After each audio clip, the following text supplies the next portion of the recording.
ഷാർജയിൽ മരിച്ച നിലയിൽ കണ്ടെത്തിയ കൊല്ലം സ്വദേശിനി അതുല്യയുടെ ദുരൂഹമരണം അന്വേഷിക്കാൻ പ്രത്യേക സംഘത്തെ രൂപീകരിച്ചു. ചവറ തെക്കുംഭാഗം SHOയുടെ നേതൃത്വത്തിൽ 8-അംഗ സംഘം കേസ് അന്വേഷിക്കും. ജമാല് ചേരുകയാണ്. ജമാല്, ഈ സതീഷുമായി ബന്ധപ്പെട്ട് ഒരുപാട് ആരോപണങ്ങൾ ഉയർന്നു വന്നിരിക്കുന്നു. എങ്ങനെയാണ് നിയമ നടപടികൾ മുന്നോട്ട് പോവുക? ഷമ്മി, ഈ വിഷയവുമായി ബന്ധപ്പെട്ട് ഇന്ന് അതുല്യയുടെ ബന്ധുക്കൾ ഷാർജയിൽ പോലീസിൽ പരാതി നൽകും. ഷാർജ ഇന്ത്യൻ അസോസിയേഷന്റെയും അതുപോലെ തന്നെ ഇന്ത്യൻ കോൺസുലേറ്റിന്റെയും സഹായം ഇവർ ആവശ്യപ്പെട്ടിട്ടുണ്ട്. ഇവരുടെ സഹായത്തോടു കൂടി കോൺസുലേറ്റിന്റെയും ഷാർജ ഇന്ത്യൻ അസോസിയേഷന്റെയും സഹായത്തോടു കൂടി ഇന്ന് ഷാർജ പോലീസിൽ പരാതി നൽകും.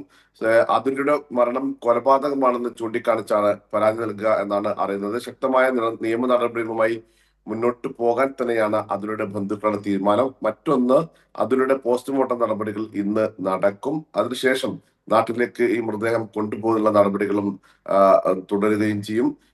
ഏറ്റവും പ്രധാനപ്പെട്ട ഒന്ന്, ശക്തമായ നിയമ നടപടി വിഭാഗങ്ങളുമായി മുന്നോട്ട് പോകാൻ തന്നെയാണ് അതുല്യയുടെ ബന്ധുക്കളുടെ തീരുമാനം. നേരത്തെ കഴിഞ്ഞ ദിവസം സതീഷ് സംസാരിച്ച ചില കാര്യങ്ങൾ തന്നെ വ്യക്തമായ ചില പൊരുത്തക്കേടുകൾ ഉണ്ടായിരുന്നു.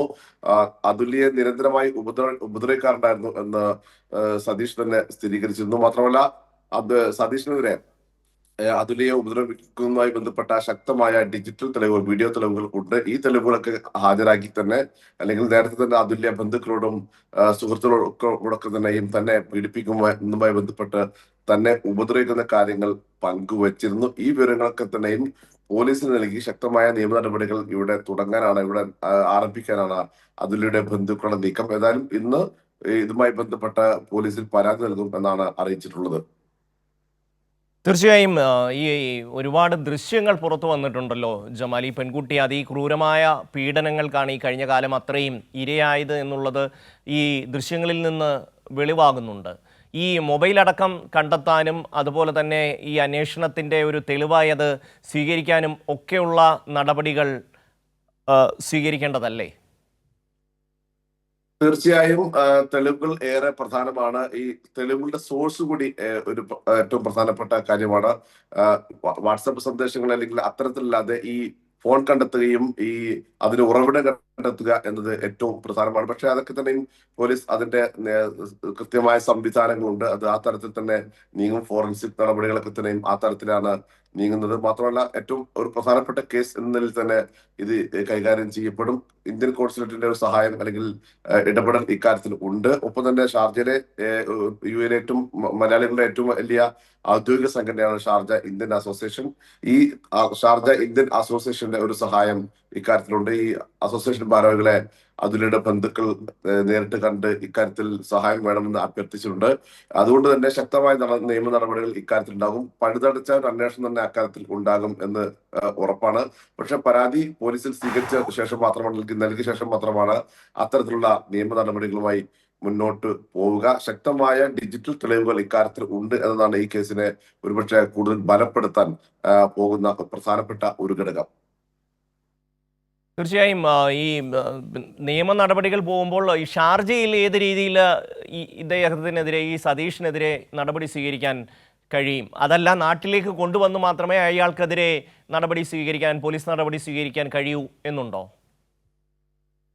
ഷാർജയിൽ പോലീസിൽ പരാതി നൽകി പോലീസ് ആ പരാതി സ്വീകരിക്കുകയാണെങ്കിൽ ഇവിടെ തന്നെ അദ്ദേഹത്തെ അറസ്റ്റ് ചെയ്ത് മറ്റു നിയമ നടപടികളിലേക്ക് കടക്കും. നാട്ടിലേക്ക് പെട്ടെന്ന് കൊണ്ടുവരാൻ ചിലപ്പോൾ ഒരുപക്ഷെ കഴിയില്ല. കാരണം ഇവിടുത്തെ നിയമ നടപടികൾ അത് കൃത്യമായി നടക്കണം. ഇവിടെ ഏതൊരു തരത്തിലുള്ള നിയമ നടപടികൾ നടന്നില്ലെങ്കിൽ മാത്രമാണ് നാട്ടിലെ കേസുമായി മുന്നോട്ട് കൊണ്ടുപോകാൻ കഴിയുക. ഏതായാലും രണ്ട് തരത്തിലുള്ള കേസുകൾ ഉണ്ടാകും, രണ്ട് തരത്തിലുള്ള നടപടികൾ. ഒന്ന് ഇവിടെയും, മറ്റൊന്ന് നാട്ടിലും കൊലപാതകവുമായി കേസുമായി ബന്ധപ്പെട്ട അല്ലെങ്കിൽ അത്തരത്തിലുള്ള നിയമ നടപടികളാണ് ഉണ്ടാകുക എന്നാണ് അത്തരത്തിൽ പോലീസ് FIR ചെയ്ത് അതിന്റെ നടപടികളുമായി മുന്നോട്ട് പോകുന്നു. അതും ശക്തമായ നടപടികൾ, പഴുതടച്ച നിയമ നടപടികൾ തന്നെ ഉണ്ടാകും.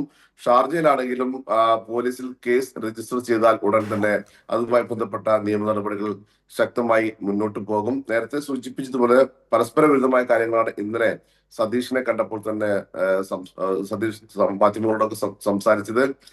അതുല്യയെ ഉപദ്രവിക്കാറുണ്ടായിരുന്നു എന്ന് സതീഷ് സ്ഥിരീകരിക്കുകയും ചെയ്തു. പക്ഷെ മരണത്തിൽ തനിക്ക് പങ്കില്ല. ഈ ഉപദ്രവങ്ങൾ, ഈ പീഡനങ്ങൾ ഒരുപക്ഷെ ആത്മഹത്യയിലേക്ക് നയിക്കില്ല എന്നാണ് താൻ കരുതിയിരുന്നത്. പക്ഷെ അങ്ങനെ സംഭവിച്ചു പോയി എന്ന് മനസ്സിലാക്കുന്നു. പക്ഷെ മരണത്തിൽ തനിക്ക് പങ്കില്ല എന്ന് പറയുന്നു. ഒപ്പം തന്നെ ഈ മരണം അല്ലെങ്കിൽ ഈ അന്വേഷണം അല്ലെങ്കിൽ ഈ സംഭവത്തെ വഴിതിരിച്ചുവിടാനുള്ള ഒരു ശ്രമം സതീശന്റെ ഭാഗത്തുനിന്ന് ഉണ്ടായി. അത് ഈ മരണത്തിൽ ദുരൂഹതയുണ്ട് എന്ന് ആരോപിച്ച് ഇതിനെ കൂടുതൽ സങ്കീർണമാക്കാനാണ് സതീഷ് ശ്രമിച്ചത്. പക്ഷെ അതൊന്നും നിലനിൽക്കില്ല എന്നാണ് മനസ്സിലാകുന്നത്. ഏതായാലും ഇന്ന് പരാതി നൽകിയാൽ ഉടൻ തന്നെ ഇതുമായി ബന്ധപ്പെട്ട നിയമ നടപടികൾ മുന്നോട്ട് കൊണ്ടുപോകും. ഒപ്പം അതുലയുടെ പോസ്റ്റ്മോർട്ടം നടപടികൾ ഇന്ന് ആരംഭിക്കും. നാളെയോ മറ്റന്നാളോ ആയി ഈ അതുലയുടെ മൃതദേഹം നാട്ടിലേക്ക് എത്തിക്കാൻ കഴിയും എന്നുകൂടിയാണ് കരുതുന്നത്. തീർച്ചയായും ജമാൽ, ഇത്രയും ഒരു പീഡനം ഉണ്ടാകുന്നു ഈ ഒരു പെൺകുട്ടിക്ക്. അവരെ വീട്ടിനുള്ളിൽ പൂട്ടിയിട്ടതിന് ശേഷം ഭർത്താവ് പുറത്തേക്ക് പോകുന്നു. തൊട്ടടുത്ത് തന്നെ സഹോദരി താമസിക്കുന്നുണ്ട്. പക്ഷേ ഇതൊന്നും അറിയാനോ അല്ലെങ്കിൽ ബന്ധപ്പെടാനോ ഒന്നും ഉള്ള ഒരു നെറ്റ്വർക്ക് അല്ലെങ്കിൽ ആ ഒരു പരസ്പര സാഹോദര്യമൊന്നും അവിടെ ഇല്ലേ? ഈ ഇത്രയും ക്രൂരമായി ഒരാൾ പീഡിപ്പിക്കപ്പെടുമ്പോൾ എക്സ് ഓർ വൈ ആരോ ആയിക്കോട്ടെ, പക്ഷേ അവർക്ക് അതിൽ നിന്നൊന്ന് രക്ഷപ്പെടാനുള്ള ഒരു സാഹചര്യം അല്ലെങ്കിൽ ഏതെങ്കിലും ഒരു തരത്തിലുള്ള ഒരു സഹായം അത് ഉണ്ടാകേണ്ടതല്ലേ? പ്രധാനപ്പെട്ട ഒരു ചോദ്യം, ഒരു ഘടകം തന്നെയാണ് അത്. ഗൾഫ് രാജ്യങ്ങളിലാണെങ്കിൽ തീർത്തും അരക്ഷിതമായ അവസ്ഥയിലാണ് ഒട്ടുമിക്ക പ്രവാസി കുടുംബങ്ങളും കഴിയുന്നത്. കാരണം ഈ പങ്കാളി മാത്രമാണ് ഉണ്ടാവുക. മറ്റു ബന്ധുക്കളോ സുഹൃത്തുക്കളോ കൂട്ടുകാരോ ഇല്ലാതെ ഒറ്റപ്പെട്ടു കഴിയുന്ന നിരവധിയായ ആളുകളുണ്ട്. അവരുടെ ദുഃഖങ്ങൾ, അവരുടെ പ്രയാസങ്ങൾ, സങ്കടങ്ങൾ ഒക്കെ തന്നെ ഷെയർ ചെയ്യാൻ, മറ്റുള്ളവരോട് ഒന്ന് പങ്കുവെക്കാൻ കഴിയാതെ കഴിയുന്ന നിരവധിയായ ആളുകളുണ്ട്.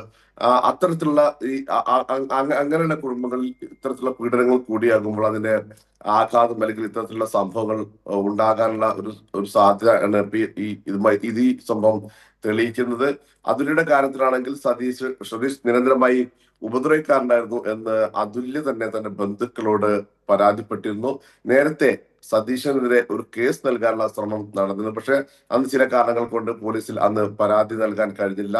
ഒരിക്കൽ പോലീസിൽ വിളിക്കുകയും ചെയ്തിരുന്നു എന്നാണ് അറിയാൻ കഴിഞ്ഞത്. പക്ഷെ അത്തരം നടപടികളൊന്നും നേരത്തെ മുന്നോട്ട് പോരുന്നില്ല. ഒരുപക്ഷെ പോലീസ് പറയുന്നത് അല്ലെങ്കിൽ ഇവിടുത്തെ നിയമ വിദഗ്ധർ പറയുന്നത് ഏതെങ്കിലും തരത്തിലുള്ള ഒരു പരാതി, ഒരു ഫോൺ കോളെങ്കിലും പോലീസിൽ തീർച്ചയായും ചെന്ന് ജമാല, ഈ സതീഷ്